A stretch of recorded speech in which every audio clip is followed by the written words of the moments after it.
کے لیے سالہ سال کیس کے لیے میرے بیٹھے ہوئے تو انہوں نے 6 کیسز 6 کے 6 ارجان کیے. تو یہ کوئی سریعل حرکتی تو نہیں ہے. اچھا، کیا سمجھتے ہیں کہ آنے والے دنوں میں کوئی سپریم کورٹ کے معاملات میں آپ بہتری دیکھ رہے ہیں؟ ججز کی جو ایک دوریاں آپس میں ہو گئی تھی، آنے والے وقت میں کوئی دوریاں ختم ہوتی دیکھ رہے ہیں؟ اس کے پیچھے جو انٹرسٹ ہے وہ نون لیگ کے اور دیگر پارٹی کے اور ڈیپ اسٹیٹ سے مطلب ہوتا ہے ISI IB اور MI اور دیگر ان کے انٹیلیجنس کے چھوٹے چھوٹے ادارے. وہ ڈیپ اسٹیٹ یہ نہیں چاہتی کہ اس سطح پہ اور اس مقام پہ آیا جائے جس مقام پہ یہ اسٹیبلٹی آ سکے جوڈیشری. وہ جوڈیشری کو اپنا جو ہینڈ پرنٹ اور اپنا ماتحت اور اپنا انگوٹھا چھاپ دیکھنا چاہیے. تھینک یو سر، بہت شکریہ. پولیٹیکل پارٹی میں پابندی لگا دو تو لوگ تو جس پارٹی کے ساتھ ہیں اسی کے ساتھ رہتے ہیں. ابھی ANP NAP پہ پابندی لگائی تھی پاکستان پیپلز پارٹی نے 1975 میں. وہ ANP نیشنل عوامی پارٹی اس نے نام بدل کے ANP رکھ کے رجسٹر کرا لیا اپنے آپ. جو آپ نے خطرہ ظاہر کیا ہے ایجنسیز کا سپریم کورٹ کو کنٹرول کرنے کا، یہ آپ کب تک سمجھتے ہیں، کب تک رہے گا؟ پھر یہ رہے گا جب تک جج اور پارلیمنٹیرینز یہ مل کے ان ایجنسیز کے کو اپنے ماتحت نہیں کریں اور پرعزم طور پہ ماتحت ان کا احتساب ان لوگوں کا بالخصوص جو لوگوں کے گھروں میں جا کے اٹھاتے ہیں، ان کو غائب کرتے ہیں، ان کے گھروں کے ٹیلی ویژن اور فریج توڑتے ہیں، تباہی کر کے تخریب کاری کر کے نکلتے ہیں. وہ خود تخریب کار. تو پولیٹیکل پارٹیز کا پھر کیا کردار ہوگا؟ جو سیاسی جماعتیں ہیں وہ اس کو 17 سیٹوں والوں کو وزیر اعظم بنا دیا اور 180 سیٹیں جیتنے والا جو ہے اڈیالہ جیل میں. یہ فراڈ تھا اور یہ سارا الیکشن کمیشن کے سر سہرا جاتا ہے جو انہوں نے ماشاءاللہ آج تک انہوں نے ہماری مخصوص نشستوں کو باوجود سپریم کورٹ کے حکم کے جو ہے اس کو امپلیمنٹ اس کو نہیں کیا ہے. سہولت کاری ان کو جو ہے قاضی فائز عیسیٰ چیف جسٹس جو سابقہ ہیں انہوں نے فراہم کر دی، جس کی وجہ سے 26ویں ترمیم ممکن ہو پائی. انہوں نے کچھ ہمارے اٹھائے، کچھ سینیٹرز اور MNAs ہمارے اٹھائے اور بیچارہ اختر مینگل ڈھونڈتا پھر رہا تھا اپنے سینیٹرز کو اور اس کو سینٹ کی لابی سے بھی نکال دیا اور ویل چیئر میں لے کر آئے. شرمناک طریقے سے جس طریقے پہ ہے. اور پھر اس میں 26ویں ترمیم میں یہ بھی لکھ دیا کہ جناب جب تک کوئی نعم البدل نہیں آئے گا اس وقت تک یہ راجہ صاحب اور یہ رہیں گے چیف الیکشن کمشنر. یعنی ان کو تسلسل اور دوام دے دیا اس حکومت نے، کیونکہ یہ حکومت بنی ہی اس کے مرہون ہے. سو کارکردگی مت پوچھیں آپ اس الیکشن کمیشن. یہ الیکشن کمیشن کہنا ہی اسے توہین ہے، تضحیک ہے، جمہور کی تضحیک ہے، آئین کی یہ جو ہے تضحیک ہے میں سمجھتا ہوں. تو اس لیے اس کی کارکردگی میری نظر میں زیرو ہے، نیگیٹو ہے اور یہ اس ملک کی تباہی اور جمہوریت کی بربادی کا یہ سبب ہے. آئین کی تضحیک کر کے انہوں نے جو ہے پارلیمان کو ربر سٹیمپ بنا کے رکھ دیا ہے اور یہ غلامی کر رہے ہیں. اس وقت جو ہے یہ ٹوٹل اسٹیبلشمنٹ کے نیچے ایک ان کا ذیلی ادارہ بن گیا. صاف و شفاف انتخابات کے لیے الیکشن کمیشن کے مزید کس ڈپارٹمنٹ میں اوور آل کام کرنے کی مزید ضرورت ہے بہتری لانے کے لیے؟ پہلے تو ان کو اندر کر دیں، آرٹیکل 6 میں ان کو ہائی ٹریزن میں جو ہے کریں، کیونکہ انہوں نے سبورژن آف کانسٹیٹیوشن کی ہے. پھر ہی ٹھیک ہوگا. آپ بہتری کی بات کر رہے ہیں.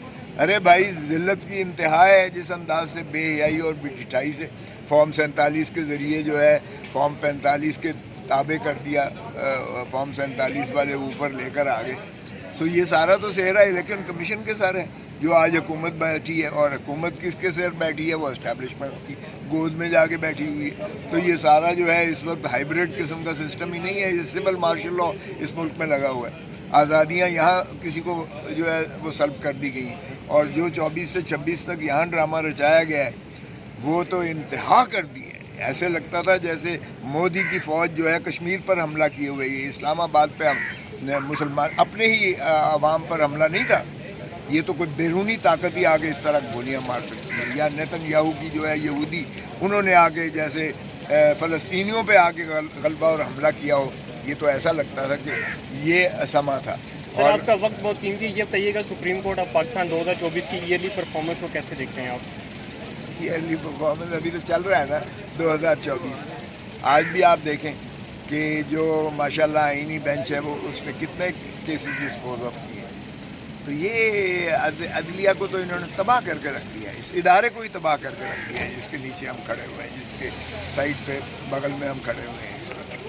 اس وقت تو آزادی، انڈیپینڈنس آف جوڈیشری جو ہم نے بہت جد و جہد کے بعد شرف آفریدی کے کیس سے ہم نے شروعات کی تھی اور ایگزیکٹو کے سے چھٹکارا پایا تھا ہم نے، اور پھر جو ہے 18ویں ترمیم میں متفقہ طور پر جو تھا ہم نے آرٹیکل 175(3) میں کہا کہ سینئر موسٹ جج سپریم کورٹ کا جو ہے وہ چیف جسٹس بنے گا اور وہی نوٹیفائی ہوگا as chief justice of Pakistan. ہم نے وہ متفقہ جو ترمیم کی اس کو بھی تابع کر دیا 26ویں ترمیم لا کر اور اپنا من پسند کر دیا. اور پھر ایسا ہم نے یلغار ماری ہے اس عدالت پر کہ ہم نے کہا 34 ججز ہوں گے، یعنی اپنا برمار کر دو، 17 سے ڈبل کر دیا 34. 1 ارب ایک جج کا جو ہے خرچہ آتا ہے سال، 1 ارب روپیہ. اب آپ اندازہ کریں کہ 17 ارب اس قوم پر جو ہے مزید بوجھ ڈالا گیا ہے، اور بغیر کسی وجہ کے ڈالا گیا ہے، صرف اس لیے کہ عدلیہ کو اپنے نیچے غلام بنایا گیا. پھر انہوں نے کہا کہ کمیشن کے تابع ہوگی پرفارمنس ہم دیکھیں گے، یعنی 24 گھنٹے آپ ان کے گردن پر تلوار رکھیں گے کہ جس کو ان کی مرضی کے مطابق پرفارمنس ان کے مطابق صحیح نہیں ہوگی، مثبت نہیں ہوگی، من پسند نہیں ہوگی، اس کو جس وقت چاہیں گے نکال دیں گے. تو اس کا مطلب یہ ہے کہ یہ ججز نہیں رہیں گے، اب یہ سرکاری ملازم بن جائیں گے، اور سرکار جسے چاہے گی رکھے گی اور جسے چاہے گی نکال باہر پھینکے گی.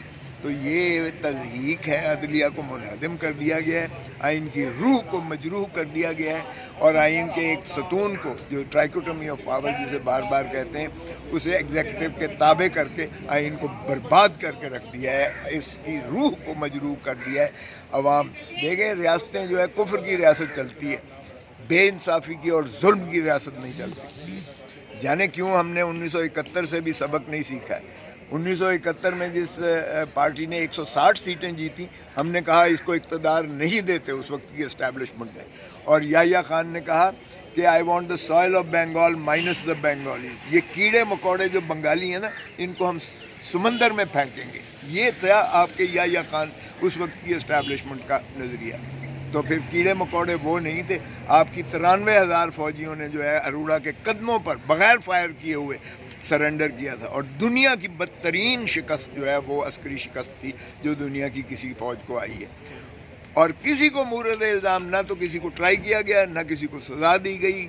یہ دنیا کا واحد یعنی وہ ہے کہ جس میں آدھا ملک ٹوٹ گیا اور کسی کو جو ہے ذمہ وار قرار نہیں دیا گیا اور کسی کو سزا نہیں دی گئی. یار بس کر دو. اب پھر وہی اسکرپٹ دہرایا جا رہا ہے. جس شخص نے 180 سیٹیں جیتی ہیں ہم اس کو اقتدار دینے کو تیار نہیں ہے آج کی اسٹیبلشمنٹ، اور پھر وہی من پسند جو ہے ڈرامہ کر کے 17 سیٹیں والے کو وزیر اعظم بنا کر، اور جو بولتا ہے اس کو اٹھا کے زبان بند کر کے اس کو جو ہے چادر چار دیواری اور اس کی جو ہے ماں بہن بیٹی اغوا کر کے. تو ان کے آج بھی مسنگ پرسن لگا ہوا تھا 6 ججز کے پاس کانسٹیٹیوشن بینچ میں. آج بھی ججز نے اپنا اظہار برہمی کا بھی اظہار کیا اور ایک قسم کی سراسیمگی کا اظہار کیا اور بے بسی کا بھی اظہار کیا.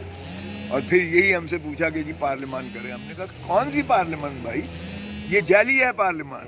مصیبت تو یہ ہے پارلیمان میں اگر تو واقعی ہی نمائندہ عوام کے ہوں وہ تو عوام کے بارے میں فکر کریں، اور جو فراڈ سے عوام بنی ہے جنہوں نے بنایا ہے پھر وہ ظاہر ہے غلامی بھی انہی کی کریں. اور ان کی غلامی یہ ہے کہ